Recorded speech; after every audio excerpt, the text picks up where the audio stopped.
Дорогие друзья, через несколько секунд мы услышим бой курантов, и Новый год вступит в свои права. Мы встречаем его вместе с самыми близкими, с детьми, родителями, друзьями, боевыми товарищами. Даже те, кто сейчас далеко, вы все равно рядом с нами. Желаю всем здоровья и счастья, взаимопонимания и благополучия, и непременно любви, которая вдохновляет.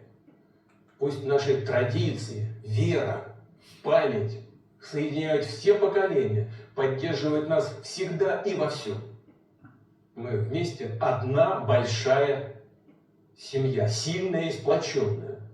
И потому будем и дальше работать и созидать, добиваться поставленных целей и идти только вперед ради наших детей и внуков, ради нашей великой России. С Новым годом, дорогие друзья! С новым 2026 годом!